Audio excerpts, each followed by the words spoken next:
कारण है मैं कह रहा हूँ ये लड़का निर्दोष है। इस लड़की के साथ यहाँ कुछ भी नहीं हुआ, इस लड़के ने नहीं किया है, क्योंकि लड़के की ये कैपेसिटी नहीं कि 150 ml सीमेंस निकाल सके।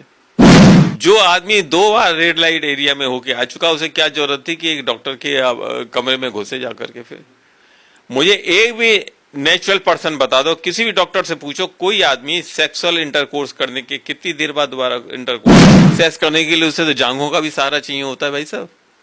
और अगर 90 डिग्री में पाम करेगा तो सेक्स कैसे कर पाएगा? दोनों हाथों से पाम को पकड़ेगा कि सेक्स करेगा? और वो भी 150 ग्राम।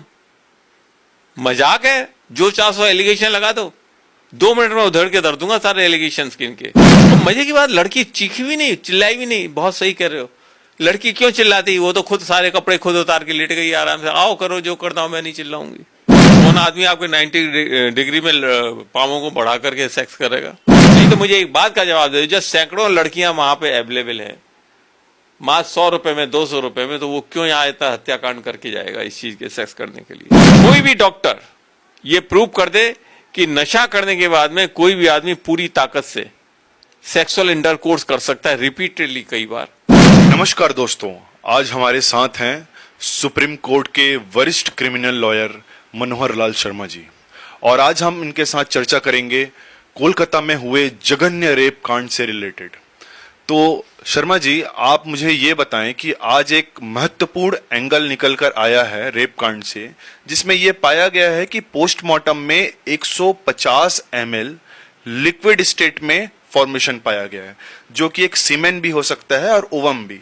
तो आप क्या कहेंगे कि ये आरोपी जिसको पकड़ा गया है वो सही है, या इसमें अन्य भी लोग शामिल हो सकते हैं? ये जो आरोपी पकड़ा गया है ये गलत है। ये कांड इस आरोपी का किया गया नहीं है, कोई अन्य लोग इसमें शामिल हैं।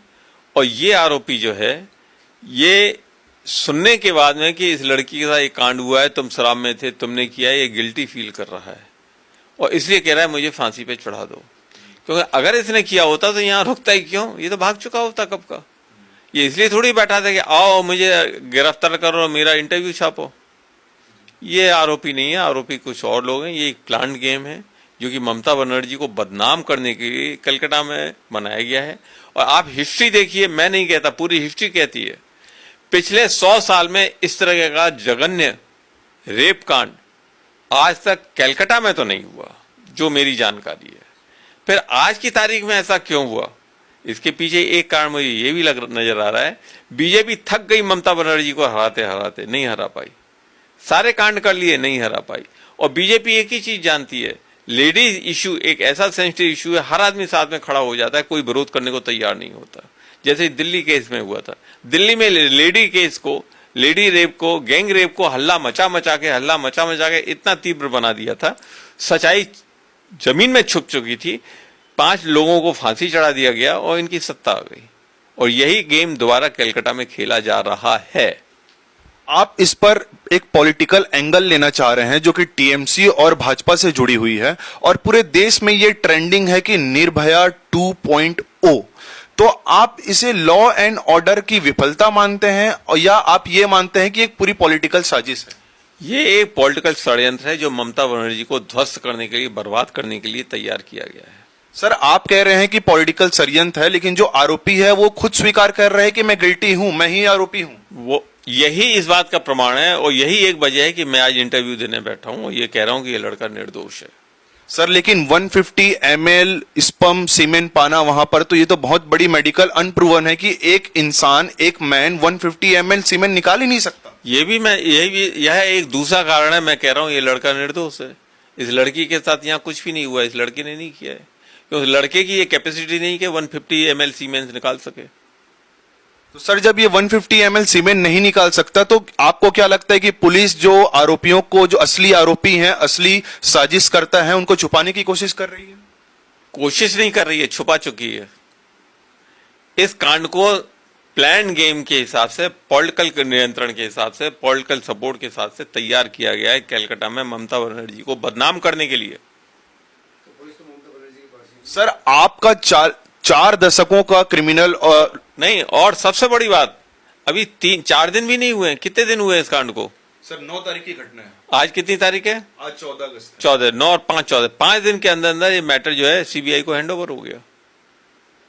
5 दिन के अंदर अंदर, मैंने तो आज तक नहीं देखा। सर लेकिन डॉक्टर्स की जो फेडरेशन है, आईएमए वाली फेडरेशन है, जो मेडिकल की फेडरेशन है, रेसिडेंट्स डॉक्टर की फेडरेशन है, वो पूरे देश में आक्रोश में है। एम्स जैसे देश के सबसे बड़े अस्पताल में पेशेंट्स की इलाज रुकी हुई है। आज जो खबर आई उसमें यह पता चला कि 90% की सर्जरी रुकी हुई है, 66% से ज्यादा लोग ओपीडी अटेंड नहीं कर रहे हैं। तो सर सरकार तो प्रेशर में आके सीबीआई जांच दी है। इसको सीबीआई जांच के लिए रिकमेंड किसने किया, इस बात का आप जवाब देंगे? सर कलकत्ता हाई कोर्ट ने किया। सर किसके कहने पे? सरकार की, पूरे देश के प्रेशर में सर। नहीं नहीं नहीं, कलकत्ता हाई कोर्ट का कोई भी जज सो मोटो इस तरह का कोई डायरेक्शन नहीं दे सकता जब तक उनके पास में कोई एप्लीकेशन नहीं गई हो, कोई रिकमेंडेशन नहीं गई हो, प्रेयर नहीं गई हो। हाई कोर्ट के जज they are not political person जो हर मामले में जाके अपनी टांग अड़ाए और कहें ये करो वो करो। और निश्चित रूप से कलकत्ता हाई कोर्ट के जजों को ममता बनर्जी की ओर से ही ये रिक्वेस्ट गई है कि इसको सीबीआई में सौंपा जाए। 2 कारण, मैं अगर होता ममता बनर्जी की जगह पे तो मैं भी यही करता, क्योंकि मैं अपने ऊपर कोई भी बदनामी का धब्बा नहीं लेता इन्वेस्टिगेशन के नाम पे, तुरंत कहता इसको सीबीआई को हैंड ओवर करो। और दूसरी बात, जो गवर्नमेंट खुद पूरे मैटर को सीबीआई को हैंड ओवर करने के पक्ष में है और आज भी चाहती है सीबीआई इन्वेस्टिगेशन करे, सच सामने आए, वो गवर्नमेंट तो इसमें इन्वॉल्व ही नहीं हो सकती। अब वो गवर्नमेंट इन्वॉल्व नहीं हो सकती तो किसने ये कांड किया और किसने करवाया? नेचुरली अपोजिट गवर्नमेंट, अपोजिट लोग हैं। इस कांड के द्वारा किसी को न्याय नहीं दिया जा रहा है, इस कांड के द्वारा किसी के पॉलिटिकल बलि ली जाने की तैयारी की गई है। सर पूरे देश में जो सवालिया निशान खड़े हो रहे हैं वो इस बात को लेकर हो रहे हैं कि सीबीआई को जांच सौंपी गई और बिना क्राइम सीन रिक्रिएट किए बिना ही जिस सेमिनार हॉल में यह घटना हुई उसमें तोड़फोड़ जारी है। सर तोड़फोड़ कौन कर रहा है? वहां की जो प्रशासन है वो करवा रही है। वहां ये पूरी तरह से घटना गलत है। जो लोग आप बता रहे हैं, जो न्यूज बता रहे हैं प्रशासन करवा रही है। मैं क्रिमिनल लॉयर हूं, सिविल लॉयर भी हूं, मेरी आज 25 साल से ज्यादा की प्रैक्टिस है सुप्रीम कोर्ट के अंदर ही। 92 से मैं सुप्रीम कोर्ट में हूं और 92 से आज तक मैंने हर केस को, अलग अलग केसों को बड़ी मामूली ढंग से देखा है, बारीकी से। और एक चीज बहुत निश्चित है, एलिगेशन लगाना पुलिस के ऊपर बड़ा आसान है। जिसके मुख में जो आए वो एलिगेशन लगा दीजिए। मुझे बताइए पुलिस को क्या मिलता है इससे? किस पुलिस वाले को पैसा मिलता है? किस पुलिस वाले को आपके पदोन्नति मिलती है? क्या मिलता है जो पुलिस वाले ये सब काम करवाएंगे? तोड़फोड़ पुलिस वाले करवा नहीं रहे तो कौन करवा रहे हैं? नेचुरली वो लोग करवा रहे हैं जिन्होंने ये कांड किया है। तो फिर आप कैसे पुलिस के ऊपर और आपके सरकार के ऊपर एलिगेशन डालेंगे? सरकार को बदनाम करने के लिए तोड़फोड़ की जा रही है। सर आप कह रहे हैं कि ये इसकी साजिशकर्ता कोई और है और ये इसको, इस बात को पूरा देश सुन रहा है। और सर सीसीटीवी फुटेज में सीधे तौर पर यह दिखाया जा रहा है कि 5 लोग उस सेमिनार हॉल में एंटर करते हैं, जिनमें से 4 लोग पेशेंट्स के परिजन हैं, तो बचा एक ही व्यक्ति। तो सर आप कैसे कह सकते हैं कि वो एक व्यक्ति आरोपी नहीं है? आप बहुत सही कह रहे हैं, वो एक व्यक्ति वाकई में आरोपी है। उसने अकेले ही इस लड़की के दोनों टांगों को फैलाकर चीर दिया। उस अकेले ने इस लड़की की आंखें फोड़ दी, इसकी छाती फाड़ दी और उस अकेले ने ही इसकी लड़की के मुख को भी टोटल ऐसा बंद रखा कि ये संस्कारी भी न ले सके। अब सवाल इसमें एक ही बात का आता है, उस आदमी ने, उस लड़के ने जो अरेस्टेड है, अगर उसने सारा कांड किया तो ये उसने रेप कब किया? सर वो उस दिन 2 बार रेड लाइट एरिया जो कोलकाता का है वहां जाकर होकर आ चुका था। बहुत बढ़िया, this is another proof evidence. जो आदमी 2 बार रेड लाइट एरिया में होके आ चुका, उसे क्या जरूरत थी कि एक डॉक्टर के कमरे में घुसे जाकर के? फिर मुझे एक भी नेचुरल पर्सन बता दो, किसी भी डॉक्टर से पूछो, कोई आदमी सेक्सुअल इंटरकोर्स करने के कितनी देर बाद दोबारा इंटरकोर्स कर सकता है? सर लेकिन वो नशे में था। सर सो व्हाट, नशे में तो आदमी फिर भी नहीं कर सकता बिल्कुल भी। नशे में आदमी हिम्मत के लिए नशा करता है, लेकिन उससे उसकी इंटरकोर्स करने की ताकत नहीं बढ़ती है। सर तो ये भी हो सकता है वो दवाइयां लिया हो, वाइग्रा लिया हो, कोई टेबलेट्स लिया हो। ठीक है, मानते हैं उसे वाइग्रा लिया हो, टेबलेट लिया, लेकिन वाइग्रा और टेबलेट लेने से इंटरकोर्स करने के हिस्से के ऊपर ताकत नहीं आती। सर लेकिन लगातार जो घटनाक्रम हुई है उस बीच जो अस्पताल प्रशासन की जो महिला स्टाफ है वो कह रही है कि ये पहले भी आता था जो आरोपी है, और इसका व्यवहार महिला स्टाफ से सही नहीं था। सर बिल्कुल सही बात है, आप जो कह रहे हैं इस बात को मैं मान के चलता हूं, चलो सच है ये। उसका महिला प्रशासन व्यवहार अच्छा नहीं था, और जब महिला प्रशासन से वो निराश हो जाता था तो सोनागाछी चला जाता था, वहां अपनी हवस को पूरी करके आके सो जाता था। सबसे बड़ा महत्वपूर्ण पॉइंट यही है जो आपने कहा, 2 बार वो ऑलरेडी रेड लाइट जा चुका था। जब उसे मालूम है लेडी वहां अवेलेबल है तो वो इस लेडी के पास में डॉक्टर के पास में रात में आकर के क्या करेगा? और 2 बार जो ऑलरेडी जा चुका है वो तीसरी बार कहां से कर पाएगा भाई साहब? और वो भी 150 ग्राम। मजाक है? जो 400 एलिगेशन लगा दो, 2 मिनट में उधड़ के धर दूंगा सारे एलिगेशन स्किन के। ऐसा नहीं होता सर। नेचर अपने आप में प्रूव करती है कौन सच है कौन गलत है, कहां क्या हुआ क्या नहीं हुआ। और मजे की बात, लड़की चीखी भी नहीं, चिल्लाई भी नहीं। बहुत सही कह रहे हो, लड़की क्यों चिल्लाती? वो तो खुद सारे कपड़े खुद उतार के लेट गई आराम से। आओ करो जो करना हो, मैं नहीं चिल्लाऊंगी। क्या नॉनसेंस है, मजाक है।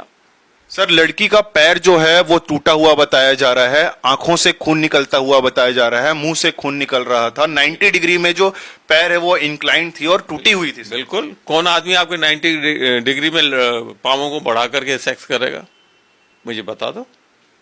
सेक्स करने के लिए उसे तो जांघों का भी सहारा चाहिए होता है भाई साहब। और अगर 90 डिग्री में पाम करेगा तो सेक्स कैसे कर पाएगा? दोनों हाथों से पाम को पकड़ेगा कि सेक्स करेगा?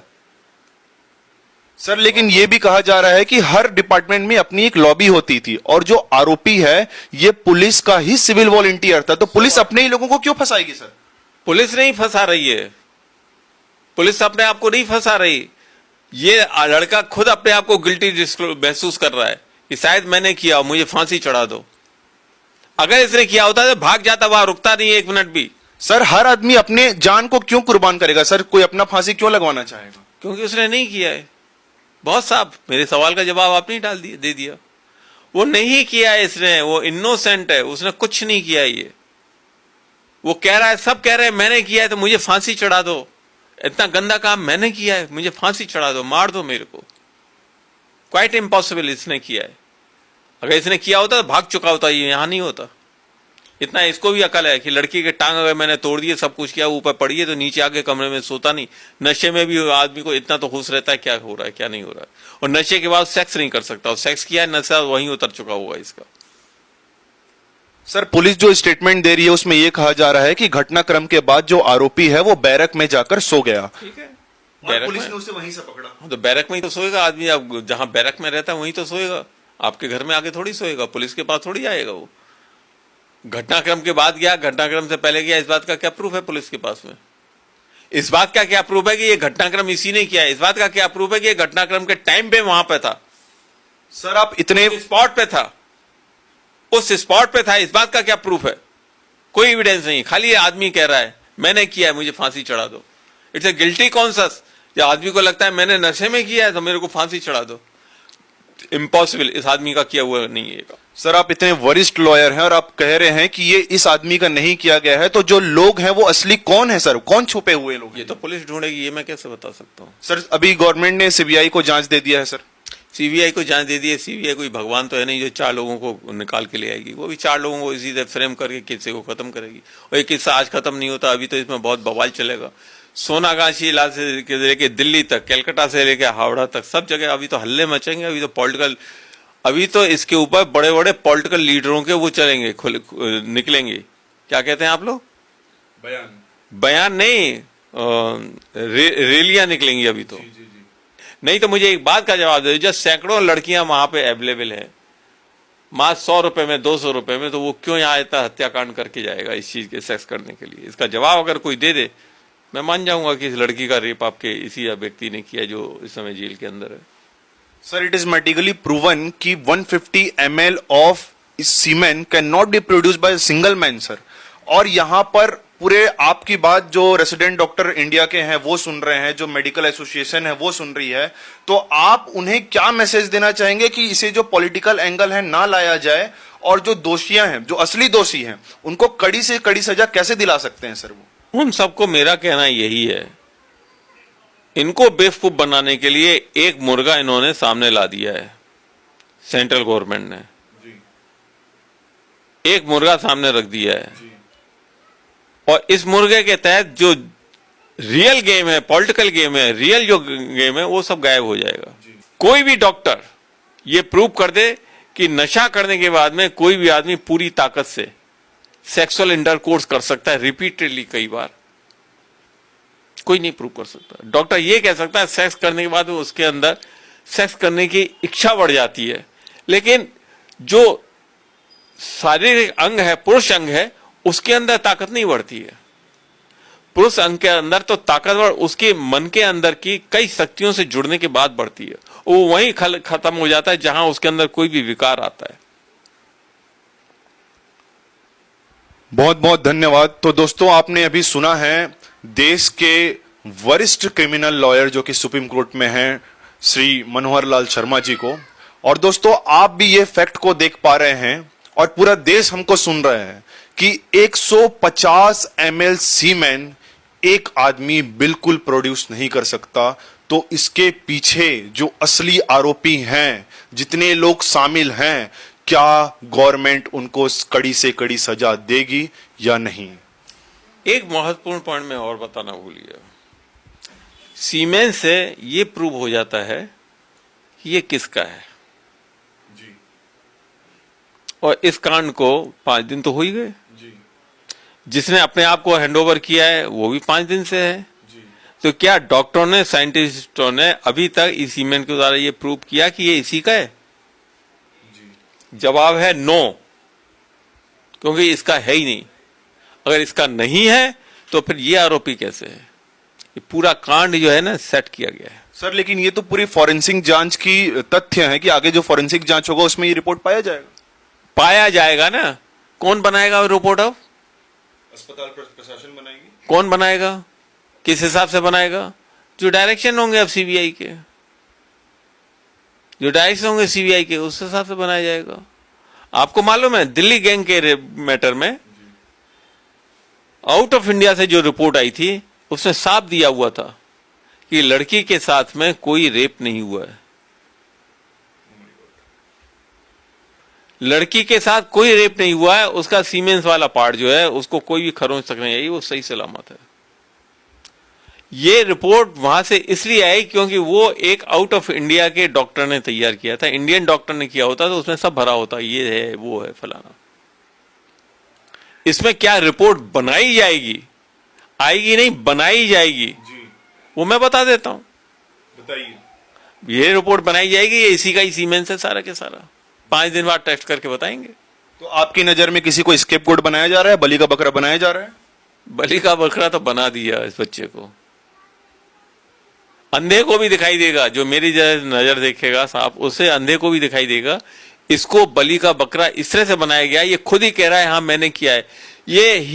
वो इसलिए कह रहा है, वो गिल्टी कॉन्शियस महसूस कर रहा है, मुझसे इतना गंदा काम हुआ, मुझे फांसी चढ़ा दो। जो आदमी इतना सेंसिटिव होगा, जो कहेगा कि मेरे को फांसी चढ़ा दो, मुझसे इतना गंदा कांड हुआ, वो ये गंदा कांड कर ही नहीं सकता। It's a natural fact. जिसको जो काम गंदा लगता है वो उस काम को कैसे गंदा कर सकता है, और जिसको काम गंदा नहीं लगता वो कैसे कहेगा ये काम गंदा मैंने नहीं किया। ये अपने आप में प्रूफ है। अगर ये आदमी नहीं बोलता, मैं बहुत साफ कहता हूं, अगर ये आदमी खड़े होकर नहीं बोलता मैंने किया है, मेरे को फांसी चढ़ा दो, अगर ये आदमी भाग जाता हल्ला मचते ही, तो मैं एक बार ही मान सकता था, हो सकता है इसने किया है। बजाय भागने के खुद पुलिस में सामने बैठा हुआ है, पुलिस के बैरक में सोया हुआ है। हाउ इट इज पॉसिबल यार? मजाक बना रखा है। जिसके मन में जो आता है वो कहानी बना के परोस देता है, जिसके जो मन में आता है वो कह रहा है। बिल्कुल। तो दोस्तों, आपने सुना सुप्रीम कोर्ट के वरिष्ठ क्रिमिनल लॉयर मनोहर लाल शर्मा जी को, और ये एक ओपिनियन था, और जो कि फैक्ट निकल के आ रहा है दोस्तों वो ये है कि 150 ml सीमेन उस पोस्टमार्टम रिपोर्ट में उस लड़की के अंदर से पाया गया, जो कि मेडिकली प्रूवन नहीं है। 150 ml एक लड़के से बिल्कुल नहीं निकाला जा सकता। अब ये रोचक तथ्य जो निकल के आया है, ये जांच का विषय है, और हम उम्मीद करेंगे कि जितने भी लोग इस रेप में, मैं रेप नहीं कहूंगा, इस गैंग रेप में जो शामिल हैं, उन्हें कड़ी से कड़ी सजा मिले, कड़ी से कड़ी सजा मिले। और आप इस फैक्ट के बारे में, इस ओपिनियन के बारे में आप क्या सोचते हैं? जी जी, सजा बाद में मिलेगी जी। सबसे पहले जो गैंग रेप के रियल आरोपी हैं जी, और जिन्होंने ये षड्यंत्र रचा है, उन सबको पकड़ा जाए। जी जी। तो ये गैंग रेप किसी इंडिविजुअल बंदे का काम नहीं है, ये पूरा एक षड्यंत्र है। लड़की को वहां से निकाल के ले जाना, साइलेंट लाके वहीं पटक देना, इट इज क्वाइट इम्पॉसिबल जब तक इसमें कई लोग शामिल नहीं हुए। एक षड्यंत्र है, और षड्यंत्र के जितने भी षड्यंत्रकारी हैं, चाहे वो शामिल हो करने में या नहीं करने में, उन सबको अरेस्ट किया जाना चाहिए। They should be prosecuted. तो देखा दोस्तों, वकील साहब के अंदर भी काफी गुस्सा है, एक भरा गुस्सा है, काफी साल का इनका लंबा अनुभव है। और आप इस पूरे मुद्दे में क्या सोचते हैं, फैक्चुअल तरीके से, तार्किक तरीके से हमें कमेंट में अवश्य बताएं, ताकि हम भी समझ पाए और आप भी समझ पाएं। बहुत बहुत शुक्रिया आपका।